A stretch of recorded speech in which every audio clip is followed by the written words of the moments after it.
홍콩의 사우스 차이나 모닝포스트에 따르면 최근 중국이 삼성전자와 LG 그리고 현대자동차 등 한국 대기업에 화해의 손짓을 보내고 있다는 소식이 들리고 있습니다. 어떻게 된 사연인지 알아보도록 하겠습니다. 구독과 좋아요는 영상을 제작하는 데 크나큰 도움이 됩니다. 꼭 부탁드립니다. 현재까지 중국에서의 상황은 한국 대기업에 녹록지 않았습니다. 중국과 사드 문제로 인해 불티나게 팔리던 한국 제품이 더 이상 팔리지 않아서 중국 시장에서 한국 기업 매출이 폭락했고, 미국과 중국의 무역 분쟁으로 인해서 중국에서 생산된 물건에 대한 미국의 관세 압박도 심했습니다. 미국의 제품을 수출하는 한국 대기업으로서는 곤란한 상황이었죠. 거기에 중국에서는 중국 기업을 육성하기 위해 한국 기업을 역차별하는 풍토가 당연시되어 한국 기업들은 더 이상 중국에 공장을 유지할 이유가 없게 됐죠. 대표적인 예로 중국에서 한국산 배터리에 대한 보조금 탈락이죠. 한국에서는 중국 기업에 대해 배터리 보조금을 지급하고 있는데 중국은 3년이 지난 지금까지도 한국산 배터리에 보조금을 지급하지 않고 있습니다. 역차별이 상당히 심하다고 할 수 있습니다. 삼성은 스마트폰 점유율 세계 1위 업체로 연간 2억 3천만 대에 달하는 스마트폰을 판매하고 있습니다. 그런데 삼성은 중국에서 고전을 하고 있죠. 지금 보시는 표는 중국 내 스마트폰 점유율인데요. 노란색이 삼성전자 스마트폰 점유율입니다.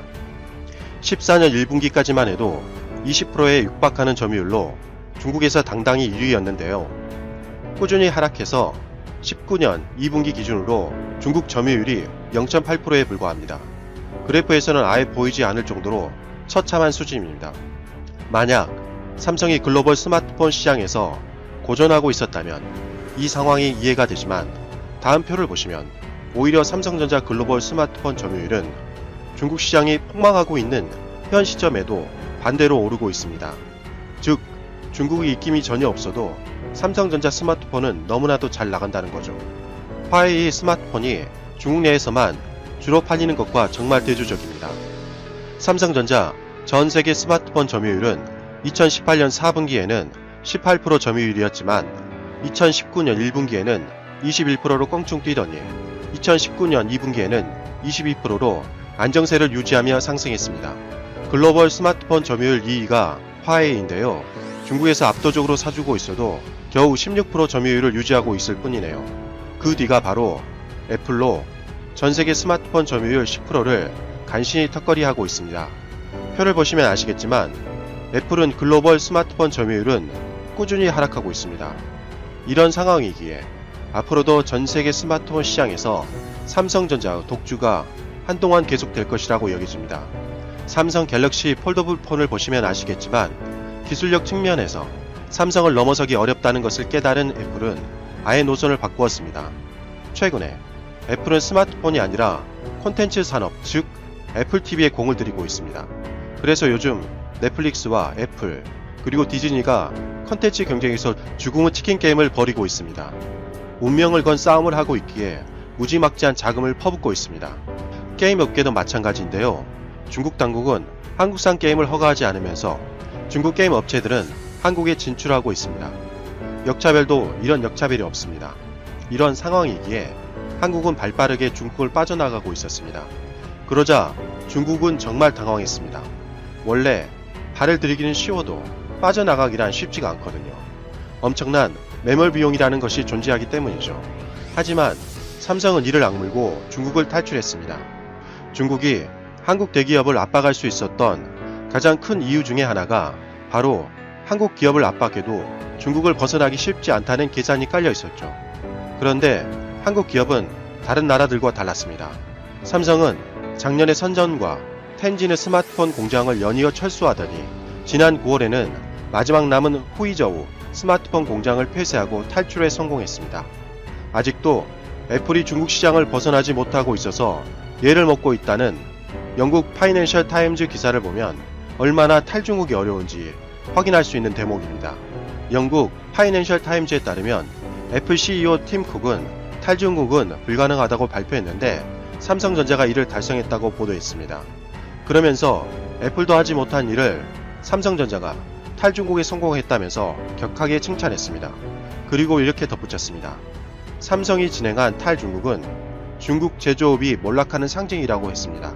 세계의 공장이라 불렸던 중국이 위기가 찾아온다고 꼭 찍은 거죠. 제가 하는 얘기가 아니라 영국 파이낸셜 타임즈 보도입니다. 그런 후에 삼성전자는 중국을 대신해서 새로운 스마트폰 제조 장소로 인도를 선택했습니다. 삼성전자는 지난해 7월 인도 노이다 지역에 세계 최대 스마트폰 공장 설립 계획을 밝혔습니다.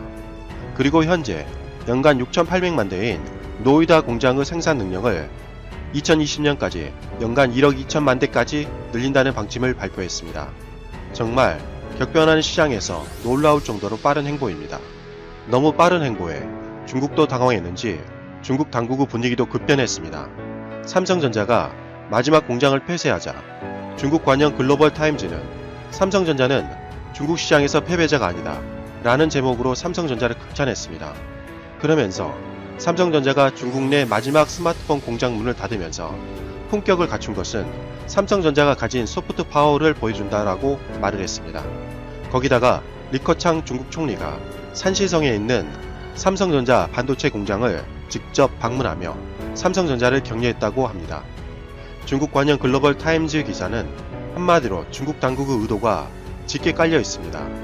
처음에는 이해되지 않은 보도에 저도 무슨 의미인가 고민에 빠졌습니다. 그리고 나중에 나오는 뉴스들을 보고 무슨 의미인지 이해하기 시작했습니다. 한마디로 삼성전자가 다시 중국으로 돌아오길 간절히 바란다는 제스처였던 거죠. 연인과 헤어졌을 때 마무리를 좋게 하고 헤어지면 밀말할 가능성이라도 있는 것처럼요. 최근에 그런 뉴스가 또 들리고 있습니다. 중국이 삼성전자와 LG 그리고 현대자동차 등 한국 대기업에 화해의 손짓을 보내고 있다는 뉴스가 쏟아지기 시작한 거죠. 특히 20일자 홍콩 사우스 차이나 모닝 포스트에 따르면 중국 당국이 이례적으로 현대자동차의 중국 현지 법인 지분을 100%까지 소유할 수 있도록 제안을 했다고 보도했습니다. 지분 100%야 한국이나 미국에서는 당연하다고 여기겠지만 중국은 절대 아닙니다.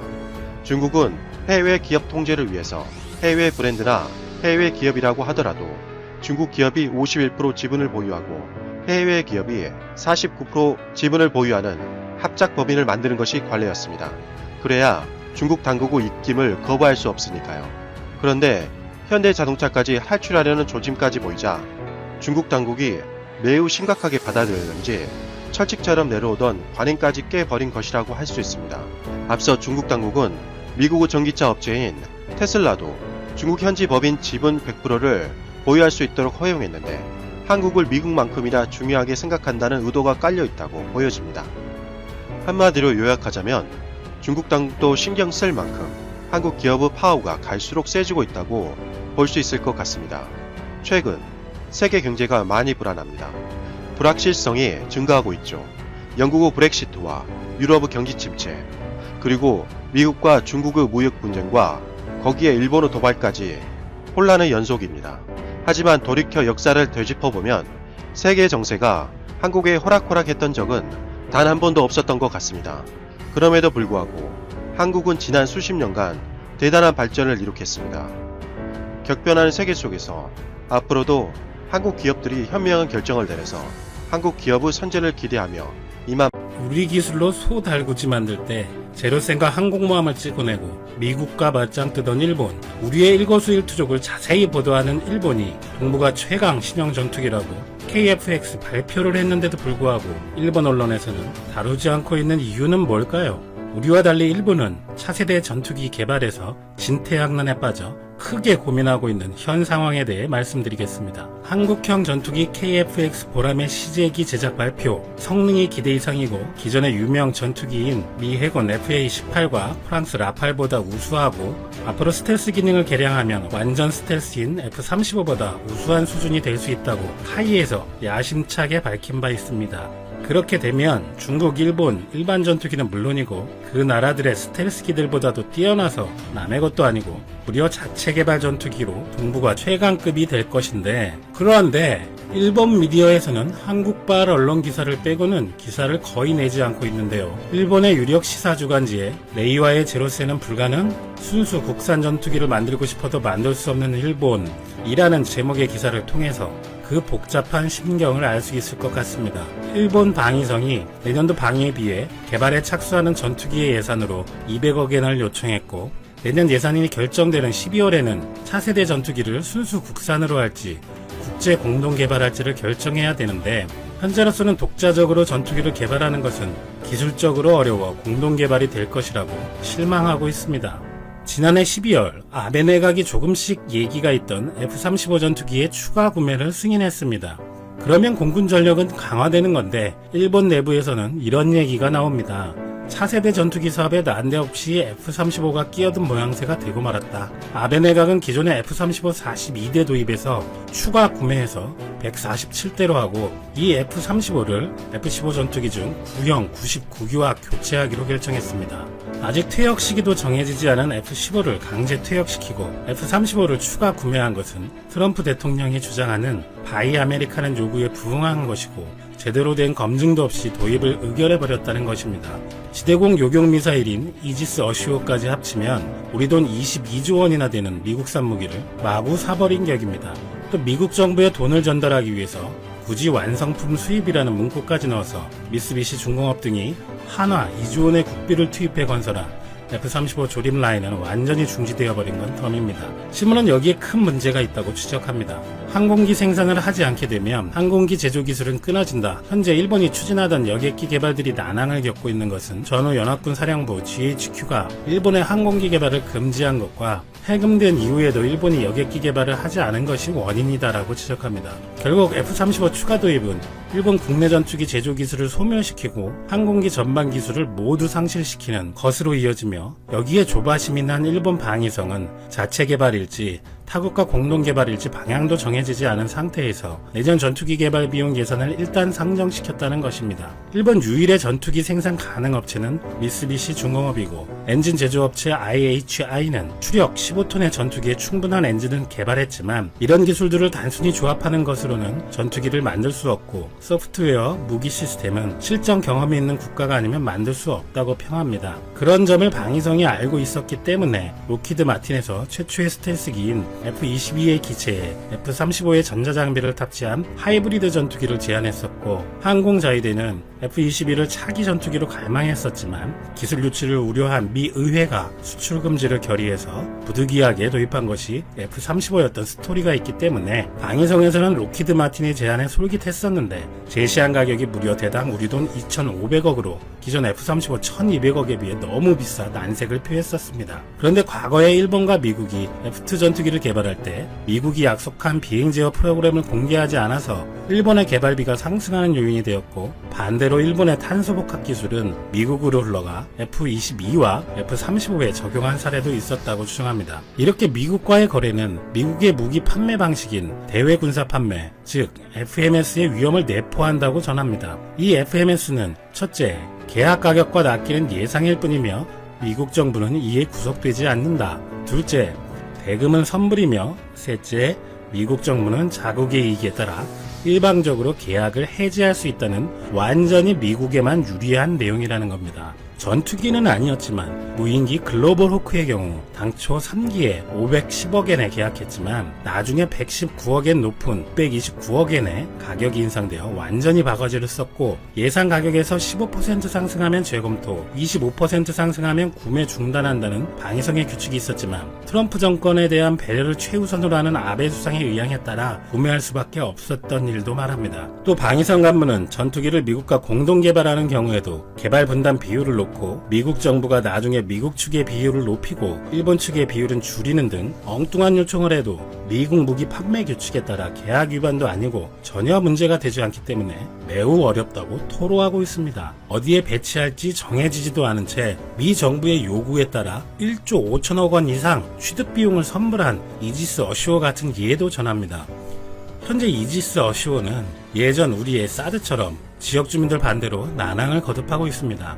이러한 점과 국익을 생각한다면 순수 일본산 전투기를 개발하는 것이 바람직한 것이 틀림없지만, 앞서 언급했듯이 현재 일본은 기술적으로 어렵기 때문에 일본 방위성은 불합리한 요구에 따를 수밖에 없는 미국과의 공동 개발을 하든지, 개발 실패를 하면 실전 투입이 예상보다 훨씬 크게 지연될 수 있는 순수 일본 자체 개발을 하든지 양자 태기를 해야 되는 상황에 내몰려 있는 것입니다. 그런데 웃기는 것은 얼마 전 일부 국내 언론은 미국 F-35 기술 일본에만 주겠다, 일본에만 유례없는 파격 조치, 한국 기술 이전에는 소극적이라는 보도를 했었습니다. 여기서 인용했다는 일본 언론에서는 해당 기사를 찾을 수 없었고 저뿐만 아니라 당시 인용 기사를 못 찾았다는 분들도 여러 분 계셨습니다. 만약 그런 기사가 있었거나 그런 말이 실제로 있었다고 해도 미국이 핵심 기술을 일본에게 남긴다는 것은 기대하지도 않는다는 것은 일본 우파 진영에서도 동일합니다. 과거 사례를 보면 F-2 전투기 개발 시 일본은 자체 개발을 원했지만 기술 부족으로 불가능, F-15급을 원했지만 미국이 예상 비용을 계속 올리는 천문학적 호구 만들기로 할 수 없이 F-16을 개조하여 미국과 공동 개발을 하지만 이 과정에서 미국 부시 대통령은 F-16 소스 코드를 일본에 주는 건 제한하고 일본은 미국이 원하는 모든 기술을 넘긴다는 특별 성명까지 내고 진행하는데 이마저도 미국 의회에서 엔진 기술은 주면 안 된다고 조건부 의결해 준 것을 부시도 양심은 있는지 거부권까지 써줘서 그나마 일본 IHI 중공업이 엔진 소스 조금 얻고 해서 라이선스로 엔진 기술을 얻은 것이 유일한 소득입니다. 미국이 주기로 한 것 중에 핵심인 비행 제어 기술은 나중에 미국이 말을 바꾸고 안 줘서 일본은 또 엄청난 시간과 비용을 투입해서 겨우겨우 만들어낸 것이 F-2입니다. 그런데 아베는 작년 말에 트럼프에게 잘 보이려고 계속 얘기가 나오던 F-35 100여 대를 확정하면서 논란이 되는 두 개의 결과가 발생했다는 것입니다. 그 F-15 99대를 개조해서 계속 쓰자, 일부만 F-35로 바꾸자 말이 많았는데 개조하면 쓸만한 F-15 99대를 그냥 퇴역시켜 버리는 것이고, 두 번째는 그나마 미쓰비시에서 하청 조립 생산하던 것을 완성품 수입으로 바꿔버려서 2019년 이후에는 일본의 전투기 조립은 없어져 버려 기술 획득 기회조차 사라지는 것이 아니냐는 우려입니다. 미국에게 기술은 못 얻고 비싸기만 한 조립을 안 하는 것으로 결정한 것인데 그 내막은 도입 중인 F-35는 일본 조립 2년차부터는 엔진과 레이더 부품에 일본 기업이 하청으로 참여하기로 했는데 최근 밝혀진 바로는 이 약속이 하나도 이루어지지 않았던 것입니다. 일본 내 조립 생산이 대당 1651억으로 그냥 로키드 마틴에서 만든 완제품 수입 대당 1089억보다 비용은 급격히 올라가지만 자국이 만든 부품을 넣고 개수할 수 있을 것이라는 희망으로 일본 조립을 선택한 것인데 결과는 미쓰비시에서 F-35 조립 생산은 일본인들의 표현을 빌리자면 그냥 프라모델 조립과 비슷한 실정인 것입니다. 애초에 약속과 달리 일본 부품 개발 등을 하지도 못하고 심지어 완성품 검수에 일본인은 참여도 못했던 것입니다. 또 그동안 일본 조립기체에서만 유독 결함이 발생했고 최근에는 일본 F-35 추락사고까지 터진 것으로 일본이 F-35 조립으로 얻은 기술은 없는 것 아니냐는 물증까지 나온 것입니다. 그런데 고소함을 금치 못하는 이 지점에서 시사멘터리가 볼 때 아베는 미국의 부품 사용 등 약속 이행을 해달라 항의해서 개선하려는 것보다 완제품 100대를 더 사주는 것으로 베팅을 한 것으로 봅니다. 미국 다음으로 F-35를 가장 많이 운용하는 나라, 즉 초우량 고객이 되면서 일본은 미국의 F-35의 오피셜 파트너 주의를 요구합니다. 오피셜 파트너는 당연히 미국이 중심이고 그 다음이 영국, 이탈리아, 네덜란드, 호주, 터키, 덴마크 등 개발 사업 시작부터 돈을 투자하고 참여한 나라들입니다. 만약 일본이 오피셜 파트너가 된다면 크게 도움이 될 것은 자명한 사실입니다. 그런데 그 결과는 어떻게 되었을까요? 안 돼. 일본을 뒤늦게 끼워주면 기존의 파트너들에게서 말이 나오고 여러 가지 이유는 많아 보입니다. 이 건은 아베가 미쳐서 100대 받고 200대 더 뭐 이러면 또 모르지만 현재로서는 파트너십 창안은 거부된 것입니다. 문제는 일본도 이 상황을 알고 있지만 자체 제작으로 가다가 예상보다 지연되면 그게 몇 개월 정도가 아니라 10년이 될지 20년이 될지 모르는 경쟁국가의 세대 차이에 의한 전력 공백이 되는 것이기 때문에 구경하는 공동 개발이라도 해야 되는데 미국한테는 천문학적 금액을 바치고 나중에는 하나도 기술을 얻지 못하게 되는 결과가 계속 있었으니 일본은 이제 어떻게 해야 되나 진퇴양난인 것입니다. 미국의 핵심 기술은 이렇게 한국뿐만 아니라 일본에도 절대 주지 않는 것입니다. KF-X 개발 시 레이더 기술, 스텔스 기술은 미국이 주기로 했다가 안 준 것으로 알려져 있는데 애초부터 없던 것이었습니다. 이 기술은 완전히 핵심이어서 미국이 파트너 국가들이나 미국의 핵심 동맹 5개의 눈에도 안 주는 것입니다. 앞에서 쭉 말씀드린 이런 배경에서 한국은 우여곡절은 있었지만 일단 자체 기술로 KF-X 시제기 제작 단계까지 온 것이고 일본은 내년 예산 예비로 올려놓고 어떻게 할지 결정도 못한 상황인 것입니다. 현재로서는 자체 개발은 어렵다는 게 중론인 분위기입니다. 제가 볼 때 자세히 보면 아베의 선택이 현실적으로 꼭 나쁜 것만은 아닙니다. 최소한 안전한 선택은 될 수 있습니다. 현재까지 갈망하는 기술 획득은 못 얻었지만요. 자, 양국의 이 선택의 미래는 어떻게 될지 아무도 모릅니다. KF-X가 실전 배치될 때까지 또 수많은 어려움, 비판, 논란이 생길 겁니다. 자체 개발한 성능이 예상보다 떨어질 수도 있고 미국과 조금 멀어진다고 우려하시는 분들도 계실 겁니다. 미국이 엔진 안 팔면 못 만든다는 분들도 계신데요. 엔진은 이미 그 미국의 제네럴 일렉트릭과 하나에서 끝낸 상황이고요. 그런데 적어도 아직 우리는 F-35 40대를 구매한 우수 고객이고 앞으로 계속 구매할 수 있는 우수 가망 고객입니다. 쉽게 멀어지지는 않을 것이라 생각됩니다. 일본 입장에서는 자체 개발에 이중돈이 나가지만 F-35를 더 구매한 것이 안정적일 수도 있고 반전으로 더 큰 돈을 들여서 F-35 파트너에 끼워줄지도 모릅니다. 하지만 이 시점에서 분명한 것은 우리 기술로는 자전거도 못 만들 때 저 유명한 제로센을 수천 대씩 만들어서 감히 그 미국하고 맞짱 뜨던 일본, 그동안 우리가 알고 있던 그 첨단 기술의 일본도 엄두를 못 내고 있는 차세대 전투기를 우리는 자체 개발하고 있고 우리 국방부와 국가기관 산업체, 연구원들이 국민들에게 거짓말을 하는 게 아니라면 그것은 성공에 가까이 와 있다는 것입니다. 일본과 무역전쟁 이후 일본에 대해 알아보고 소식을 들으면서 시사멘터리는 그렇게 대단하다고 알고 있던 일본도 뭐야 일본 별로였네? 하고 느낀 적이 많습니다. 어느 프로야구팀의 예전 캐치프레이즈를 떠올리며 마무리하겠습니다. 우리는 생각보다 훨씬 강하다. 더 높은 곳을 향하여. 상식이 도의되는 지식 스쿨 최 기자입니다. 변명을 잘하는 자는 다른 어떤 것도 잘할 수 없다. 2018년 한국 대법원은 일본 기업이 강제징용 피해자들에게 배상해야 된다는 판결을 내렸습니다. 그 당시 조선인을 강제 동원해 공장에서 가혹한 노동을 시켰던 일본 제철과 미쓰비시 중공업이 피해자들에게 배상해야 한다는 겁니다. 하지만 일본 정부는 강제징용 문제가 1965년 한일 청구권 협정으로 완전히 그리고 최종적으로 해결됐다고 말합니다. 국제법에 비춰봤을 때 있을 수 없는 판결이라며 한국 정부와 대법원을 비난하기까지 했습니다. 하지만 국제법상 국가 간의 판결은 끝났을지 몰라도 피해자 개개인의 손해배상 청구권은 이렇게 아직 진행 중입니다. 일본 정부는 아직도 식민 지배의 불법성을 스스로 인정한 적이 없고 우리나라 피해자들에게 사죄한 적도 없는 만큼 계속해서 보상을 요구할 수 있다는 겁니다. 그런데 신기한 건 일본의 강제징용에 대한 배상이 이뤄진 적이 있습니다. 물론 우리가 아닌 중국에게지만요. 일본 정부는 2009년 중국인 강제징용 피해자들에게 명백하고 직접적인 사과는 물론 단계적으로 보상금까지 지급했습니다. 그런데 참 웃기게도 한국에게는 완전히 다른 태도를 보이고 있습니다. 이번 강제징용 배상 판결을 빌미로 지난해 7월부터 한국을 상대로 반도체 디스플레이 핵심 3개 소재 수출 규제와 화이트리스트 배제 조치를 취한 겁니다. 화이트리스트는 전략물자 수출 간소화 대상 국가 목록인데요. 일본은 한국이 수출 관리를 못해서 이러한 규제를 한 거라고 말하지만 사실상 보복 조치나 다름없었습니다. 그래서 우리나라 국민들은 노 재팬 운동을 펼쳤습니다. 우리나라에 대한 경제 침탈을 일으킨 일본에 대해 우리는 일본에 가지도 일본 물건을 팔거나 사지도 말자는 목소리가 커진 겁니다. 시민들이 자발적으로 일본의 수출 규제에 불매 운동으로 답한 거죠. 이쯤에서 다시 생각해 봅시다. 우린 왜 노 재팬을 하면서 일본의 경제 침략에 맞서야 하는 걸까요? 영상 시작 전 좋아요와 구독 부탁드립니다. 일본은 수출 규제권에 대해 이런 강제징용 배상 판결에 대한 보복이 아니라 믿을 수 없는 나라에 대한 수출 관리라는 명분을 내세웠습니다.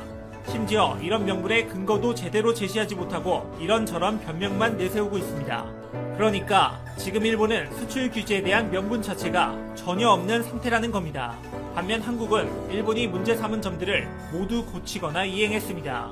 일본이 한국의 안보에 관한 문제까지 거론했을 땐 한국은 단호히 한일 군사정보보호협정을 종료하는 방안까지 언급했거든요. 물론 이 발언에 미국이 놀랐는지 지소미아 종료를 재고하길 권유하면서 중재에 나서기도 했습니다. 이런 와중에도 일본은 수출 규제 조치 철회를 모른 채 하면서 어떤 답도 내놓지 않았습니다. 결국 우리는 일본의 수출 규제를 세계무역기구에 제소하는 절차를 다시 진행하기로 했습니다. 일본이 문제를 해결하려는 시도도 하지 않는 만큼 시간이 걸리더라도 일본 조치의 부당성을 국제사회에 알리는 게 맞다고 판단한 겁니다. 일본이 이번처럼 우리나라의 경제를 침략해왔던 건 한 번뿐이 아닙니다.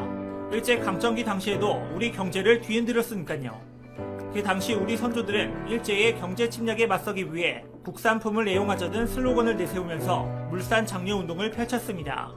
근현대 최초의 일본 제품 불매 운동이었던 겁니다. 이 운동이 오늘날 무역 분쟁의 반발로 일어난 노재팬까지 오게 됐습니다. 일본이 우리나라의 경제를 침략하니까 우리는 일본에 가지도 일본 물건을 팔거나 사지도 말자는 목소리가 커지면서 노재팬 운동이 시작된 겁니다.